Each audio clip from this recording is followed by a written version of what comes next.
नमस्कार मंडळी, ऋतुजाच रेसिपी मराठी या चॅनलमध्ये तुम्हा सर्वांचे पुन्हा एकदा स्वागत.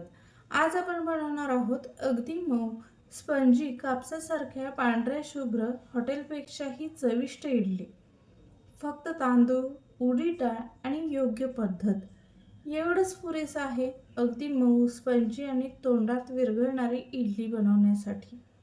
हॉटेलसारखी मऊ, पांढरी शुभ्र आणि स्पंजी इडली घरी बनवणं खरंच अवघड आहे का? अजिबात नाही.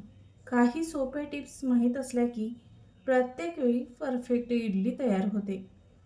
पण योग्य प्रमाण, योग्य फर्मेंटेशन जमलं ना, इडली एकदम परफेक्ट होते. तुम्हालाही अशी मऊ, स्पंजी, कापसासारखी इडली बनवायची असेल तर आजचा व्हिडिओ तुमच्यासाठी आहे. अशा जर का कापसासारख्या मऊ, लुसलुशीत, अगदी स्पंजसारख्या इडल्या बनवायच्या असेल तर त्यासाठी फक्त डाळ आणि तांदूळ, 1 चमचा मेथीदाणे वापरून आपण अशी ही इडली बनवली आहे. पोहे किंवा साबुदाणा, इनो, सोडा किंवा दही न वापरता तुम्ही पाहू शकता किती सॉफ्ट आणि स्पंजी इडली आपण बनवलेली आहे. चला तर मग मी तुम्हाला ही इडलीची रेसिपी दाखवते. सर्वप्रथम एका भांड्यामध्ये मी 3 वाट्या तांदूळ घेतला आहे. इडली बनवण्यासाठी तुम्ही कोणताही जाडा तांदूळ वापरू शकता किंवा रेशनचा तांदूळ वापरला तर याने सुद्धा इडली आपली छान होते. इथे मी 3 कप तांदूळ भरून घेतला आहे. त्यामध्ये मी इथे पाणी घातले आहे आणि 2 ते 3 वेळा पाण्याने स्वच्छ धुवून घेतला आहे. आता यामध्ये आपण तांदूळ बुडेल आणि तांदळाच्या वर 2 ते 3 इंच पाणी राहील इतपत पाणी घालायचं आणि त्यामध्ये 1 चमचा मेथीदाणे घालून आपण हे झाकण लावून बाजूला ठेवून घेऊया. आता इथे मी 1 कप डाळ घेतली आहे. उडदाची डाळ आहे. ही डाळ आपल्याला 1 कप डाळ घ्यायची आहे. डाळ जी आहे ती आपण एकदाच धुवून घेतली आहे. 2 ते 3 वेळा आपण डाळ धुवून घेणार नाही आहोत. ही सर्वात महत्त्वाची टीप आहे. जसे आपण तांदूळ धुवून घेतले आहे तशी ही डाळ जास्त वेळ धुवायची नाही, कारण यामुळे आपली इडली मऊ स्पंजी होत नाही. आता डाळ भिजून वर 3 इंच पाणी येईल इतकं पाणी घालून आपण झाकून बाजूला ठेवून देणार आहोत. आता आपले हे डाळ आणि तांदूळ आपण 4 ते 5 तासांसाठी भिजत ठेवणार आहोत.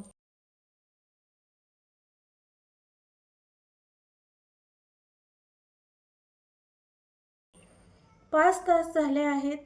5 तासानंतर आपले तांदूळ आणि डाळ छान असे भिजले आहेत. आता आपण हे तांदळातील पाणी ओतून देणार आहोत आणि डाळीचे पाणी एका बाजूला काढून घेणार आहोत. याचा वापर आपण डाळ वाटताना करणार आहोत. डाळीतील पाणी आपण एका कपामध्ये काढून घेतले आहे.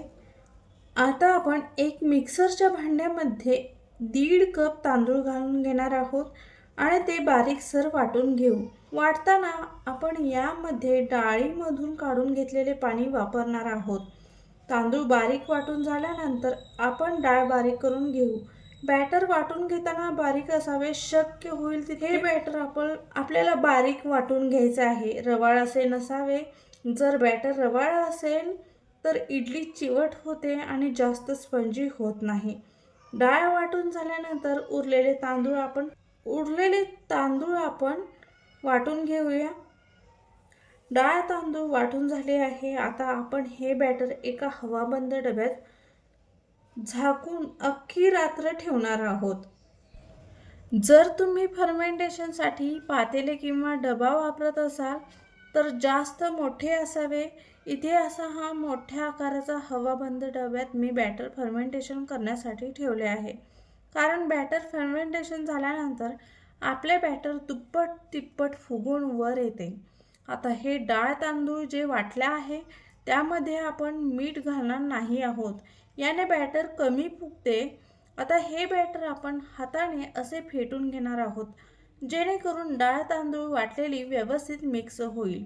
जोपर्यंत बॅटर आपले हलकेसे होत नाही तोपर्यंत आपण हे फेटून घेऊ. 10 मिनिटे हे बॅटर मी हाताने फेटून घेतले आहे. याने काय होतं की आपलं बॅटर चांगले फर्मेंट होत आहे. हे बॅटर मी रात्रभर फर्मेंट करण्यासाठी ठेवलं आहे. आता आपण दुसऱ्या दिवशी हे पीठ पाहूया. तुम्ही पाहू शकता आपलं बॅटर हे छान फर्मंट झाले आहे. फुगून बॅटर वरपर्यंत आले आहे. हे बॅटर आपले छान फर्मेंट झाले आहे. बॅटर फ्लफी जाळीदार झाले आहे. हलक्या हाताने आपण हे पीठ एकाच डायरेक्शनने फिरवायचे. आता यामध्ये चवीनुसार आपण मीठ घालून घेऊ. व्यवस्थित मिक्स करून घेऊ. आता इडली पात्राला तेल न लावता आपण त्यामध्ये बॅटर ओतून घेऊ. प्लेटमध्ये आपण बॅटर घातले आहे आणि इकडे इडली पात्रामध्ये पाणी गरम करण्यासाठी ठेवलेलं आहे. पाण्याला उकळी आल्यानंतर ह्या इडलीच्या प्लेट आपण त्यामध्ये ठेवणार आहोत. साधारण 7 ते 8 मिनिटांसाठी इडली आपण वाफवून घेणार आहोत आणि गॅस बंद करून 2 मिनिटांनी आपण इडली बाहेर काढणार आहोत. आता प्लेटमधून इडल्या काढून घेणार आहोत. आता आपण प्लेटमधून इडल्या वेगळ्या केल्या आहेत, पण इडलीचे पीठ प्लेटला कुठेही चिकटलेलं नाही. आपण तेलही वापरलेले नाही. यावरूनच समजते की आपली इडली चिकट झाली नाही. बॅटर छान झाले आहे.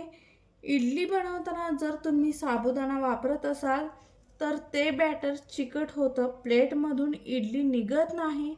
त्यामुळे आपण इथे सोडा, इनो किंवा दही, पोहे, साबुदाणा न वापरता आपण ह्या इडल्या बनवल्या आहेत. अगदी मस्त अशा स्पंजी सॉफ्ट आपल्या इडल्या बनलेल्या आहेत. या अशा जर तुम्हाला इडल्या बनवायच्या असतील तर आपण ज्या वापरलेल्या महत्त्वाच्या टिप्स आहेत त्या तुम्ही फॉलो करा. त्याचबरोबर साहित्याचे प्रमाण मी डिस्क्रिप्शन बॉक्समध्ये दिले आहे. तर अशी आपली मऊ स्पंजी जाळीदार इडली तयार झाली आहे. तुम्हालाही ही इडलीची रेसिपी कशी वाटली हे कमेंटमध्ये नक्की सांगा. तर मैत्रिणींनो, अशी तयार झाली अगदी मऊ स्पंजी पांढऱ्या शुभ्र आणि स्वादिष्ट इडली. ही रेसिपी तुम्हाला नक्की आवडेल आणि एकदा करून पाहिल्यावर पुन्हा पुन्हा याच पद्धतीने इडली बनवाल. जर हा व्हिडिओ आवडला असेल तर एक लाईक नक्की करा. तुमच्या मित्रमैत्रिणींसोबत शेअर करा आणि अशाच सोप्या पारंपरिक आणि भन्नाट रेसिपींसाठी आपल्या चॅनलला सबस्क्राईब करायला विसरू नका. आजची ही मऊ स्पंजी आणि तोंडात विरघळणारी इडली रेसिपी तुम्हाला कशी वाटली हे मला कमेंटमध्ये नक्की सांगा. जर ही रेसिपी तुम्हाला आवडली असेल तर ह्या व्हिडिओला एक लाईक नक्की करा आणि जर तुम्ही आपल्या चॅनलवर पहिल्यांदाच आला असाल तर अशाच पारंपरिक, घरगुती आणि अगदी हमखास जमणाऱ्या रेसिपींसाठी आपल्या चॅनलला सबस्क्राईब करा आणि बेल आयकॉन दाबायला विसरू नका.